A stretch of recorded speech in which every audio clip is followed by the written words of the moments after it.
মুসলমান বাবাজি যুবক বন্ধুরা দিলের কান লাগায় শোনো, জান্নাতীরা জান্নাতে যাওয়ার পর জাহান্নামীরা যখন জাহান্নামে যাবে, জান্নাতীরা প্রথম তাদের সাথে কথা বলতে শুরু করবে, মা সালাকাকুম ফি সাকার, মা সালাকাকুম ফি সাকার, কি কারণে তোমরা জাহান্নামে গেলা, সাকার নামক জাহান্নামে গেলা। ও বন্ধু তাকায় দেখো, এবার জাহান্নামীরা বলতে থাকবে, ক্বালু লাম নাকু মিনাল মুসাল্লিন।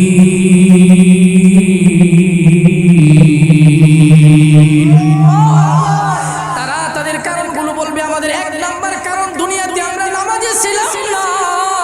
ও মুসলমান বন্ধু আমার মায়ার নবী বলেন, ক্বালান নবী সাল্লাল্লাহু আলাইহি ওয়া আলিহি ওয়াসাল্লাম, আস-সালাতু মিফতাহুল জান্নাহ, আও কামা ক্বালান নবী সাল্লাল্লাহু আলাইহি ওয়া আলিহি ওয়াসাল্লাম।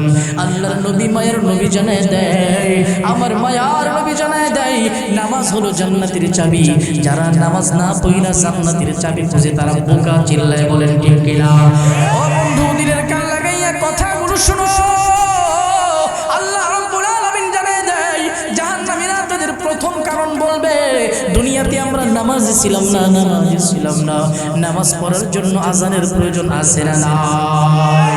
ও মুসলমান বন্ধু দিলের কান লাগায় শোনো, এই যে মসজিদ আছে, মসজিদ থেকে 5 ওয়াক্ত আল্লাহু আকবার আল্লাহু আকবারের স্লোগান যায় কি যায় না? হযরত ওমরের জামানায় হযরত সাদ ইবনে আবি ওয়াক্কাস রাদিয়াল্লাহু তাআলা আনহু একটি চিঠি লিখে ফরমান পাঠালেন, তখন কাদিসিয়াতের যুদ্ধ চলে। এমন একটা সময় তিনি ঘোষণা দিয়ে দিলেন, যাও তোমরা যুদ্ধ করতে শুরু করে দাও। ও মুসলমান বন্ধু আমার, এবার ওই নজলা আনসারী সাহাবীরা যুদ্ধের জন্য প্রস্তুতি নেয় এবং গনিমতের মাল তারা টুকানো শুরু করে, গনিমতের মাল তারা নেওয়া শুরু করে। এমন একটা সময় আসরের ওয়াক্ত হয়ে যায়। ও বন্ধু মনে রাখেন, জাহান্নামে যাওয়ার এক নাম্বার কারণ নামাজ না পড়া। মনে আছে তো?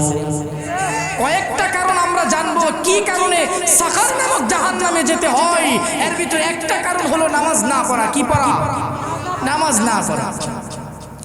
এবার যখন আসরের নামাজের আজানের ওয়াক্ত হয়, এবার পাহাড়ের পাদদেশের ভিতরে একজন নাজিলা আনসারী সাহাবী দাঁড়াইয়া আল্লাহু আকবার আল্লাহু আকবারের ঘোষণা দেয়। আল্লাহু আকবার আল্লাহু আকবারের ঘোষণা দেয়। আল্লাহু আকবার আল্লাহু আকবারের ঘোষণা দেওয়ার পরে পাহাড়ের বুক চিরে একটা আওয়াজ আসি, এ তুমি যার কথা বলতেছো, তুমি যে বাক্য বলতেছো, এ তো আজমতওয়ালা বাক্য, এ তো বহুত বড় দামি বাক্য, বহুত বড় দামি বাক্য। মুসলমান বন্ধু আমার, ওই নজলা আনসারী সাহাবী পেরেশান হয়ে যায়। জীবনে কত আজান শুনলাম, জীবনে কত আজান দিলাম, কিন্তু আজান দেওয়ার পরে পাহাড়ের বুক চিরে কোনোদিন তো এমন শব্দ আমরা শুনি নাই। আল্লাহু আকবার আল্লাহু আকবার বলছি, বলি এ তো আজমতওয়ালা, এ তো আজমতওয়ালা, এত বড় আজমতওয়ালা বাক্য। এবারে নজলা আনসারী সাহাবী পাগল হয়ে যায়। এবার তিনি বলে, আশহাদু আল্লা ইলাহা ইল্লাল্লাহ, আশহাদু আল্লা ইলাহা ইল্লাল্লাহ, मैं गवाही देता हूँ कि अल्लाह के सिवा कोई माबूद नहीं। আমি সাক্ষ্য দিচ্ছি আল্লাহ ব্যতীত কোনো মাবুদ নাই, আল্লাহ ব্যতীত কোনো মাবুদ নাই। যখন এমন ঘোষণা দেয়, ও মুসলমান বন্ধু আমার, পাহাড়ের বুক যেন আবার যেন আওয়াজ আসতেছে, এত ইখলাসওয়ালা বাক্য, এত ইখলাসওয়ালা বাক্য, এত ইখলাসওয়ালা বাক্য। কারণ যেই বাক্যের ভিতরে এক আল্লাহর ঘোষণা দেওয়া হয়, এর থেকে শ্রেষ্ঠ বাক্য পৃথিবীর জমিনে আর হতে পারে না। কথা বলেন ঠিক কিনা? মুসলমান বন্ধু আমার, এবার সে বলতেছে, আশহাদু আন্না মুহাম্মাদুর রাসূলুল্লাহ, अशहदु अन्ना मुहम्मदुर रसूलुल्लाह, मैं गवाही देता हूँ कि मोहम्मद सल्लल्लाहु अलैहि वसल्लम अल्लाह के रसूल है। আমি সাক্ষ্য দিচ্ছি যে মুহাম্মদ সাল্লাল্লাহু আলাইহি ওয়াসাল্লাম আল্লাহ তাআলার রাসূল। যুবক ভাই বন্ধুরা, মুরব্বি বাবারা, এবার পাহাড়ের বুক চিরে আবার আওয়াজ আসতেছে। যেই ব্যক্তির ঘোষণা আপনি দিচ্ছেন, যেই ব্যক্তির রিসালাতের সাক্ষী আপনি দিচ্ছেন, এই ব্যক্তির ঘোষণা তো হযরত ঈসা দিয়া গেছে। সুবহানাল্লাহ পড়েন। ইয়াতি মিন বা'দি ইসমুহু আহমদ। আল্লাহ জানায় দেয় ঈসা পয়গম্বর বলেন আমার পরে এমন একজন পয়গম্বর আসবে যেই পয়গম্বরের নাম হবে আহমদ। আমার মায়ার নবীর দুনিয়াতে মুহাম্মদ নামে পরিচিত, জমিনবাসীর কাছে আমার মায়ার নবী মুহাম্মদ নামে পরিচিত, আসমানবাসীর কাছে আমার মায়ার নবী আহমদ নামে পরিচিত। আহমদ এবং মুহাম্মদ এই দুইটা শব্দের মূল হরফ তিনটা, হা মিম দাল। হামদুন যার মানে প্রশংসা, দুনিয়াতে আমার নবী প্রশংসিত, আসমানবাসীর কাছেও আমার নবী প্রশংসিত। এবার যখন বলছে আশহাদু আন্না মুহাম্মাদুর রাসূলুল্লাহ, আশহাদু আন্না মুহাম্মাদুর রাসূলুল্লাহ, ও বন্ধু এই কথা বলার পরে বলতেছে পাহাড়ের বুক চিরে আওয়াজ আল্লাহু আকবার। আপনি যেই রিসালাতের সাক্ষ্য দিচ্ছেন তার রিসালাতের ব্যাপারে ঘোষণা দিয়ে দিয়েছে ঈসা নবী, মারিয়ামের কন্যা, মারিয়ামের সন্তান হযরত ঈসা পয়গম্বর ঘোষণা দিয়েছে আমার পরে দুনিয়াতে আল্লাহ এমন একজন পয়গম্বর পাঠাবেন যেই পয়গম্বরের নাম হবে আহমদ। চিল্লায় পড়েন সুবহানাল্লাহ। এবার যখন হাইয়া আলাস সালার ঘোষণা দেয় নাজিল আনসারী সাহাবী বলতেছে হাইয়া আলাস সালাহ, হাইয়া আলাস সালাহ। পাহাড়ের বুক চিরে আবার আওয়াজ আসে হাইয়া আলাস সালাহ, হাইয়া আলাস সালাহ। নামাজের জন্য আসো, নামাজের জন্য আসো। যারা নামাজের জন্য আসে তারা কামিয়াব হয়ে যায়, পড়েন সুবহানাল্লাহ। হাইয়া আলাল ফালাহ যখন বলে হাইয়া আলাল ফালাহ, হাইয়া আলাল ফালাহ, এবার পাহাড়ের বুক চিরে আওয়াজ। যেই ব্যক্তি মুহাম্মদ সাল্লাল্লাহু আলাইহি ওয়াসাল্লামের কথাই সাড়া দিয়ে আসে, নামাজের দিকে রওনা হয়, ওই ব্যক্তি বড় সফল হয়ে যায়, কামিয়াবি হয়ে যায়। আবার বলতেছি আল্লাহু আকবার, আল্লাহু আকবার। এ তো আজমত ওয়ালা বাক্য, এ তো আজমত ওয়ালা বাক্য। এবার নাজিল আনসারী সাহাবী পেরেশান হয়ে যায়, জীবনে আযান দেওয়ার জোরে বলেন ও বন্ধু। এবার বলতেছি আল্লাহু আকবার, আল্লাহু আকবার। আবার আওয়াজ, এ তো আজমত ওয়ালা বাক্য, আজমত ওয়ালা বাক্য। আবার বলতেছি লা ইলাহা ইল্লাল্লাহ, আল্লাহু আকবার পড়েন। লা ইলাহা ইল্লাল্লাহ যখন পড়ে এবার পাহাড়ের বুক চিরে আওয়াজ। এই ঘোষণাটা দেওয়ার কারণে আমার আল্লাহ তোমার উপর জাহান্নামের আগুন হারাম করে দিয়েছে, বলেন সুবহানাল্লাহ।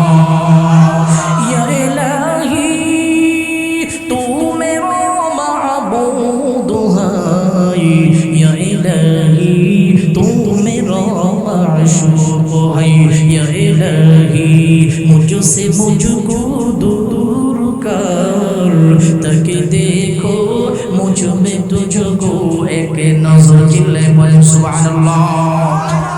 এবার নাজিল আনসারী সাহাবী হযরত সাদ ইবনে আবি ওয়াক্কাস রাদিয়াল্লাহু তাআলা আনহুকে জানালেন আপনি যে বলছেন আমাদেরকে পাঠাইছেন, ওখানে যুদ্ধ করতে করতে আসরের নামাজের সময় হয়ে গেছে।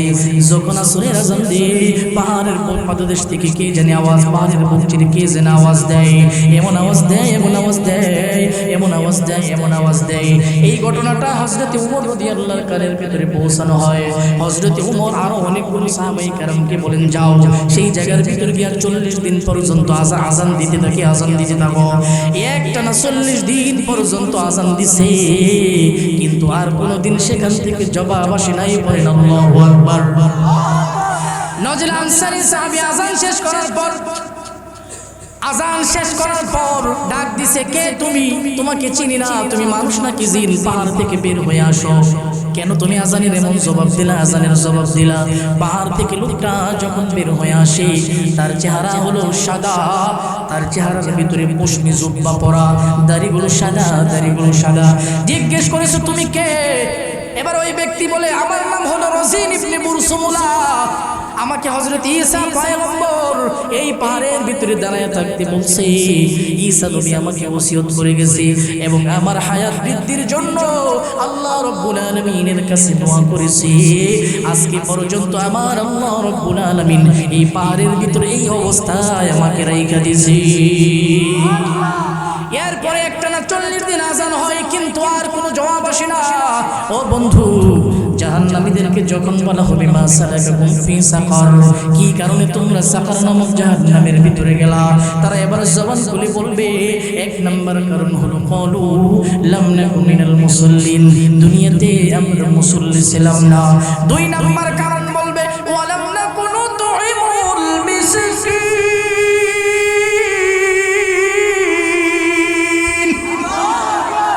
দুনিয়াতে আমরা মিসকিনকে খাবার দিতাম না, এটা হলো আমাদের দুই নাম্বার অপরাধ। তিন নাম্বার হলো ওয়াকুন্না নাখুদু মাআল খাইদিন, তিন নাম্বার হলো আমরা যেখানে মানুষ বাক বিতণ্ডা করি, ওয়াহেতুক কথাবার্তা বলি, ওয়ানের ধূপ কথাবার্তা যারা বলে তাদের সাথে আমরা আড্ডায় লিপ্ত হয়ে যাইতাম। আজকে যদি তাকাও চাষটলের ভিতরে অনর্থক আড্ডা আছে না নাই? একজন আরেকজনের দোষ গীবত পরনিন্দা শেখাত আছে না নাই? অনর্থক কাজের ভিতরে মানুষ আছে না নাই? এবারে বলেন ওয়াকুন্না নাখুদু মাআল খাইদিন, বলি আমরা অনর্থক লোকদের সাথে আড্ডা দিতাম, বাক বিতণ্ডায় লিপ্ত হয়ে যেতাম। চার নাম্বার কারণ বলবে ওয়াকুন্না নুকাযযিবু বিয়াউমিদ্দিন, আল্লাহু আকবার পড়েন। চার নাম্বার কারণ বলবে আমরা আখিরাত দিবসকে মিথ্যা বলতাম, নাউজুবিল্লাহ পড়েন। আখিরাত দিবসকে মিথ্যা বলে এমন লোক আছে না নাই? এখন আমরা মুসলমানের ভিতরে পাই না। একসময় নাস্তিক যারা ছিল এখনো আছে নাস্তিক যারা বলে পরকাল বলতে কিছুই নাই, এরম নাস্তিক আছে না নাই? বন্ধু এবার তারা কারণ বলবে ওয়াকুন্না নুকাযযিবু বিয়াউমিদ্দিন, আমরা পরকাল দিবসকে মিথ্যা বলতাম, হাত্তা আতানাল ইয়াকিন, এই অবস্থায় আমাদের সামনে মৃত্যু হাজির হয়ে গেছে। ও বন্ধু, যারা সাকার নামক জাহান্নামে যাবে তাদের কয়েকটা অন্যায় আঙ্গুলের ভিতরে বলে আমি শেষ করে দিচ্ছি। এক নাম্বার তাদের অপরাধ হলো তারা দুনিয়াতে নামাজ পড়তো না, জোরে বলেন কি পড়তো না? দুই নাম্বার তার অভাবীদেরকে খাদ্য দিত না, দুই নাম্বার কি? তিন নাম্বার হলো তার অহেতুক কথাবার্তার ভিতরে লিপ্ত হইতো। চার নাম্বার হলো আখিরাত দিবসকে মিথ্যা বলতো। এই চারটা খারাপ কাজ করার কারণে তাদের ঠিকানা হয়ে গেছে সাকার নামক জাহান্নাম। আমি আপনাদের কাছে বলতে চাই এই ৬০টা ত্রুটির কোনো একটা ত্রুটি আমাদের ভিতরে আছে না নাই? আরো জোরে বলেন আছে না নাই? এই জন্য এক নাম্বার অপরাধ, এই কোরআন থেকে বলতেছি, এক নাম্বার অপরাধ হলো যারা দুনিয়াতে নামাজ পড়ে না। এই আয়াতের ব্যাখ্যায় বলে তার ঠিকানা সাকার নামক জাহান্নাম, চিল্লায় বলেন ঠিক কিনা? দুই নাম্বার যারা অভাবীদেরকে খাবার দেয় না তাদের ঠিকানা জাহান্নাম নামক সাকার নামক জাহান্নাম। তিন নাম্বার হলো যারা দুনিয়াতে বাক বিতণ্ডায় লিপ্ত হয়, অনর্থক কথাবার্তা বলে, তাদের ঠিকানা হলো জাহান্নাম সাকার নামক জাহান্নাম। চার নাম্বার অপরাধ হলো যারা আখিরাত দিবসকে মিথ্যা বলে, পরকাল দিবসকে মিথ্যা বলে, তাদের ঠিকানা হলো সাকার নামক জাহান্নাম। আর এই চারটা ত্রুটি করতে করতে তাদের সামনে মওত হাজির হয়ে যায়, আর তারা নিজেদেরকে সংশোধন করার মতো কোনো সুযোগ থাকে না। এই চারটা কারণে তারা সাকার নামক জাহান্নামে হয়ে গেছে, চিল্লায় পড়েন নাউজুবিল্লাহ। জান্নাতীরা জান্নাতে যাওয়ার পর যখন তাদেরকে জিজ্ঞাসা করলো যে কি কারণে আপনারা সাকার নামক জাহান্নামে গিয়েছেন, তখন তারা এই আনসার করলো এই চারটা ত্রুটি আমাদের ভিতরে ছিল, এই চারটা ত্রুটির কারণে আল্লাহ সুবহানাহু ওয়া তাআলা আমাদেরকে সাকার নামক জাহান্নামে দিয়েছে, পড়েন নাউজুবিল্লাহ। এই জন্য ছোটপুর এলাকার মুসলমান আমি আপনাদের কাছে বলতে চাই এই চারটার কোনো একটা ত্রুটিও যদি আমাদের ভিতরে থাকে তাহলে সংশোধন হওয়ার নিয়ত আছে না নাই? কে কে সংশোধন হইতেন না হাত তুলে আল্লাহকে দেখা? এবারে কিছু আছে সচেতন, এবারে কে কে সংশোধন হওয়ার চেষ্টা করবেন হাত তুলে আল্লাহকে দেখা। আল্লাহ পুরা মজমাকে আপনি কবুল করুন, জোরে পড়ুন আমিন, আরো জোরে পড়ুন আমিন, আরো জোরে পড়ুন আমিন।